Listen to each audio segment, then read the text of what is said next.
जय माताजी, जय मां करणी, जय सोमनाथ महादेव। हूँ आदित्य सिंह गोहिल, प्रमुख सौराष्ट्र करणी सेना। અત્યારના હાલના સંજોગોની અંદર સોમનાથ મહાદેવ મંદિરના 1000 વર્ષ થતા હોય અને એની આપણે સૌ ઉજવણી કરી રહ્યા હોય ત્યારે વિદેશી આક્રમણકારોએ 17 વખત સોમનાથ મંદિરને લૂંટવાનો પ્રયાસ કર્યો।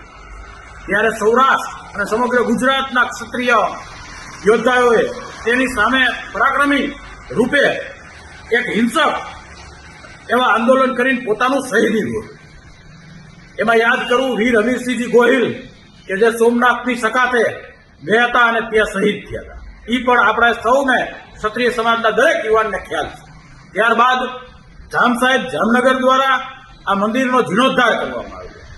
આવડું મોટું બલિદાન અને આવડું મોટું ઇતિહાસ જ્યારે સમગ્ર ક્ષત્રિય સમાજનો હોય તો આ ટ્રસ્ટ મંડળની અંદર હું વડાપ્રધાન શ્રી પણ આવવાના હોય તો વડાપ્રધાન નરેન્દ્ર મોદીને વિનંતી કરું છું કે આ ટ્રસ્ટ મંદિરની અંદર ટ્રસ્ટી તરીકે એક ક્ષત્રિય તમને જે યોગ્ય લાગે એ પણ એક ક્ષત્રિય યુવાન, એક ક્ષત્રિય મોભી, એક ક્ષત્રિય આગેવાન આ મંદિરમાં ટ્રસ્ટી હોવો જોઈએ એવી કરણી સેના તરીકે હું આપને વિનંતી કરું છું અને આપને હું એક અપીલ કરું છું કે આવનારા દિવસોમાં ક્ષત્રિય સમાજનો એક યુવાન, ક્ષત્રિય સમાજનો એક આગેવાન સોમનાથ મંદિરની અંદર ટ્રસ્ટમાં હોય એટલી જ આપ સૌને અપીલ કરું છું।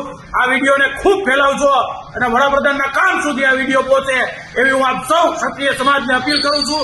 જય હિન્દ, જય ભારત, જય મા કરણી।